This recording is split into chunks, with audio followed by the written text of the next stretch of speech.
Everybody, welcome to More, and this is a great week because we're in between two series. This past Sunday, of course, was a Campus Pastor Sunday, so you heard from your campus pastor and what God laid on his heart. Well, 2 weeks before that, or a week before that, we finished our Bless series, and as we finished that series, we kind of finished with an acronym, right? The word bless itself, and it came from the idea of a man named Dave Ferguson, who is a pastor of Community Christian Church in Chicago, and he's part of the New Thing Network, and he used that acronym to really talk about how, because we are blessed, we can bless other people, how we can bless those God puts in our lives. And if you remember, each one of those kind of gave us kind of a direction or a purpose in how we would use our blessings to be a blessing. He started with the letter B, with begin with prayer. We come to God and ask a simple question: God, how do you want me to bless the people in the places you sent me to be? Whether that's in our families, on our jobs, in our schools, in our community. How do you, God, want me to bless those you placed in my life, around me? Then he said we need to listen. Don't talk, but listen to those people. Listen to what they're going through. Listen to what they're struggling with. Listen to all those voices and all those conversations that God has sent to you for you to have influence and opportunity with. Then an interesting one, the letter E, he said eat. Don't just listen to those things, but after you've listened, act. And he begins to talk about how you build a relationship over a meal or a cup of coffee or something along those lines, and how that begins to build trust between you and these other individuals. And then the two S's. First is serve. As you've listened to them, as you've built that relationship, you'll begin to know how to love them and you'll know how to serve them. The things that you might do to be a blessing to them. Sometimes that's tangible ways, maybe a financial need or something else, but more than likely it's going to begin building a relationship that allows you to speak into their life and for you to help them on their life journey as people have helped you. And then the final S, of course, was story. Because you've built trust, because you've built a relationship, because there's now this trust between you and them, when the time is right, you'll have that opportunity to share the greatest story and the greatest blessing that they can have in their life. And that is the story of Jesus and how they can know Him personally in a relationship with Him. And so we were kind of challenged with all of that. We hear that, we listen to that, and we think, yeah, that sounds really like a good idea, but how do we engage in that? What does that really look like? And how do we put kind of feet or action to that word? Not just check the box, not just write it out, not just understand it, but actually act on it. And so what I thought I would do is I would take you to a couple of places in the scriptures today, or whenever you're watching this video, and give you an opportunity to see how a couple of other people did this. Maybe not with the BLESS exactly, but the overall idea of listening and praying and blessing them, of spending time with them, of serving them, and of that life-changing moment for them. And I want to take you to these two places for a moment. Let those scriptures kind of guide your discussion and the questions that will follow for this week's More. The first place I want to take you is the Gospel of Luke, Luke chapter 19. And I want to take you to Jesus himself and see Jesus kind of modeling exactly what Dave Ferguson outlines here with this acronym of BLESS. It's a familiar story maybe to a lot of us. If not, it's a story that's worth you and I knowing and thinking about. It's a story of a man named Zacchaeus. Let me read it for you. Luke chapter 19, beginning in verse 1. And this is what the Bible says. He, that would be Jesus, entered Jericho and was passing through. There was a man named Zacchaeus, who was a chief tax collector, and he was very rich. He was trying to see who Jesus was, but he was not able because of the crowd, since he was a short man. So running ahead, he climbed up a sycamore tree to see Jesus, since he was about to pass that way. When Jesus came to the place, he looked up and said, "Zacchaeus, hurry and come down, because today it is necessary for me to stay at your house."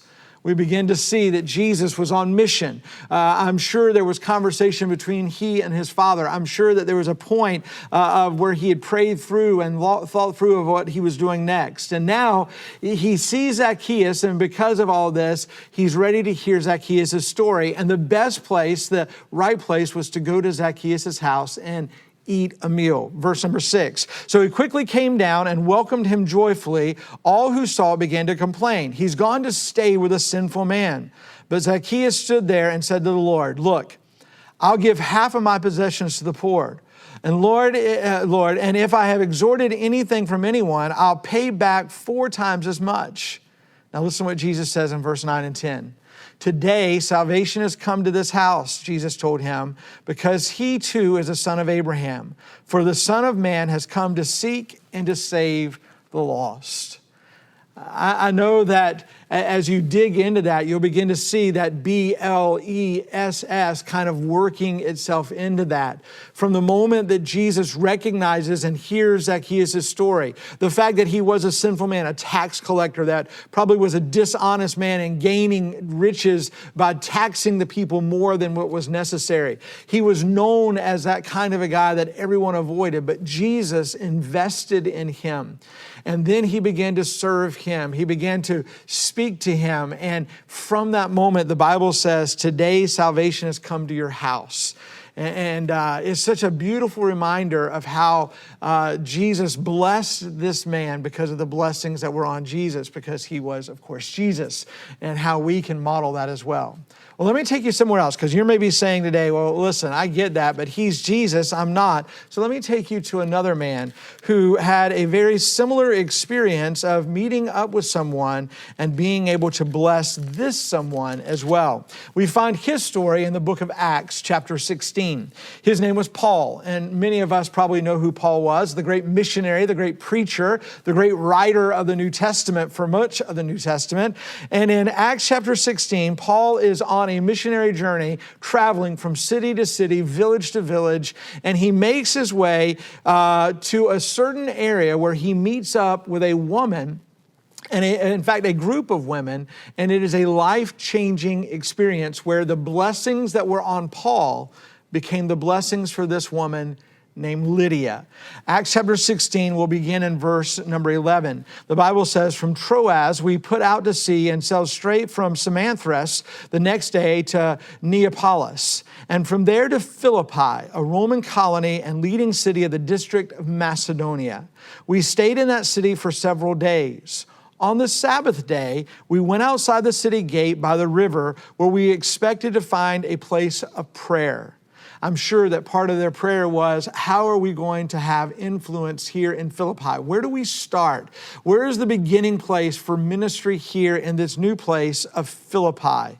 The Bible says, we sat down and spoke to the women gathered there. A God-fearing woman named Lydia, a dealer in purple cloth from the city of Thyatira, was listening. The Lord opened her heart to respond to what Paul was saying. So there we go. Paul begins to listen to what they're saying. They begin to listen to him. A conversation ensues. And what happens next? Verse 15. After she and her household were baptized, she urged us, if you consider me a believer in the Lord, come and stay at my house. And she persuaded us. Paul poured into, in a very short period of time perhaps, this group of women. Lydia's heart was opened, as were several others. And in the end, Paul ends up staying at her house, blessing her, and beginning ministry in Philippi.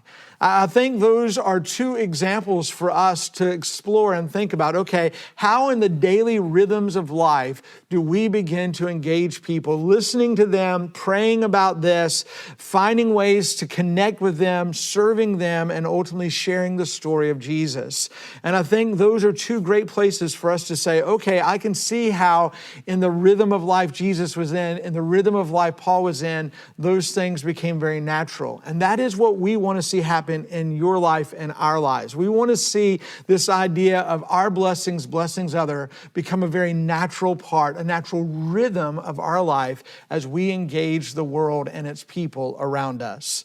Take some time to look at those questions and be prepared for some great discussion, whether that's within yourself in a private, quiet time or in a small group setting. And don't forget, Sunday, we start a brand new series in the book of 1 Peter, looking specifically at chapter 1 about how we live here in this world and what we can do with that. So can't wait to see you then, and then in more following that for the next several weeks. God bless. We'll see you then.